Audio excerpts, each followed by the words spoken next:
Imagine wine country. What do you see?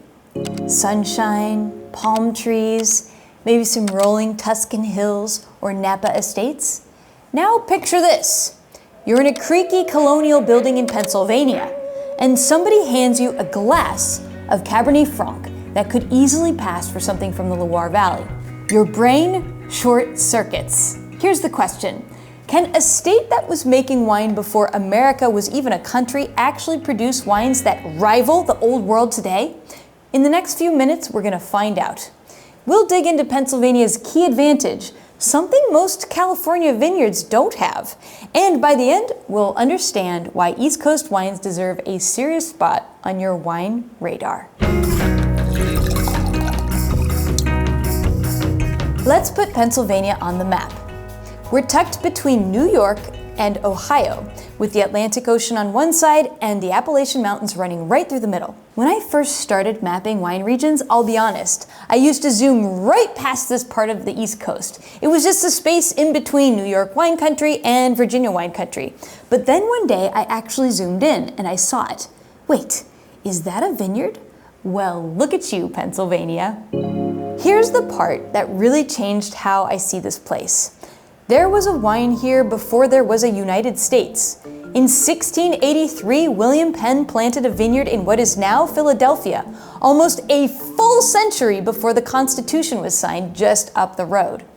I've spent years studying famous European vintages and California Appalachian, and somehow nobody ever mentioned that one of America's founding figures was also planting grapevines in Philadelphia. That feels like a pretty big detail to have left out. Of course, we don't know if William Penn fully understood what he was doing, but the soil he planted on turns out to be genuinely special. And it's a big part of the answer to the question of whether Pennsylvania can rival the old world. The soil secret? Limestone. Pennsylvania sits on ancient limestone formations, the same kind of rock you find under some of the most famous vineyards in the world. The first time I saw that pale, crumbly rock that's just like you find in Burgundy or Champagne, the wines for me suddenly clicked. Now, back to the map for one more piece of the puzzle. Pennsylvania sits on the 41st parallel, which lines up with central Italy. But don't let that fool you, it's not that warm here. There's this Atlantic Appalachian squeeze. Ocean on one side, mountains on the other. That combination makes many of the top growing areas here feel more like north central France than Italy. Honestly, kind of a lot like the Loire Valley.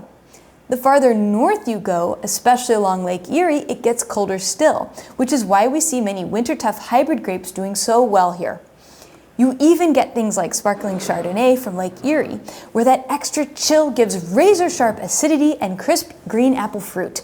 But rather than taste everything on this table, I want to show you two wines that really test the question, can Pennsylvania actually hang with the old world?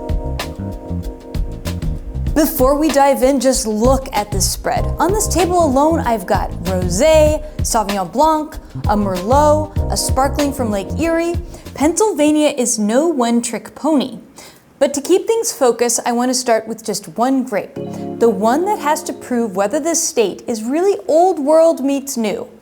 This is Chambourcin from Lancaster Valley. People call Chambourcin a hybrid because it's part European grapevine and part Native American vine. In other words, it was built for deep freezes in humid summers. It's got grit. So the big question is, does it taste like a serious red wine or like compromise? Taking a look at the wine in this glass, wow, look at that color. Just on first look, it reminds me of a pale, cool climate Pinot Noir.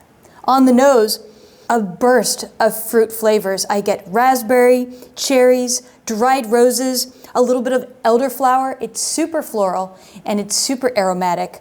And there's definitely some oak here. Vanilla bean and a touch of cola. Let's give it a taste. What a unique wine.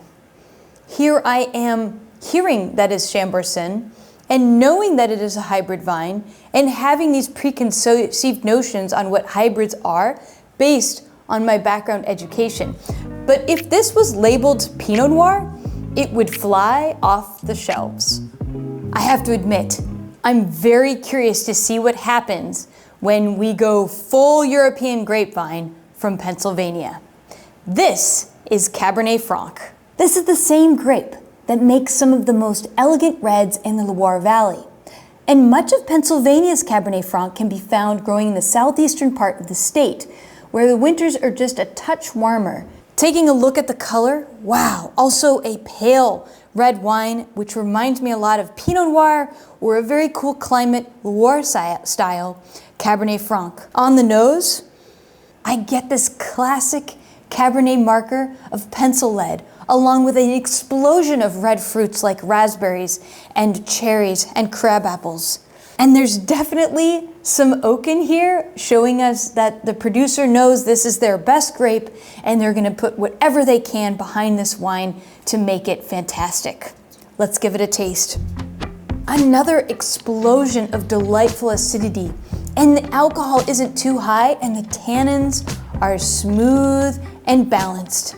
If this were labeled Chinon, the critics would be getting very excited about the quality of the fruit, the really balanced acidity, the age-worthy potential of this wine. So who are these wines really for? Well, if you love fresher, slightly lower alcohol European-style wines, but you also want to support American producers, Pennsylvania is definitely your sweet spot. That combination of cooler climate and all that limestone gives you a clean, bright acid line that makes these wines incredible with food, whether it's farm to table in Lancaster or a great restaurant in Philly. These wines were born to go on the dinner table. So Pennsylvania isn't trying to be the Napa of the East. It's older, it's grittier, and a lot more diverse. You've got hybrids toughing it out along Lake Erie, limestone-driven reds and whites in the southeast, and an industry that's finally catching up with its own potential. Today, there are 5 AVAs, a growing set of PVAs, and you're never more than an hour from a tasting room. Pennsylvania now ranks among the top 5 grape-growing states in the country, with thousands of acres of vineyards and hundreds of wineries. So, can a state that made wine before America was even a country rival the old world? After today, I think we know the answer. It's already starting to.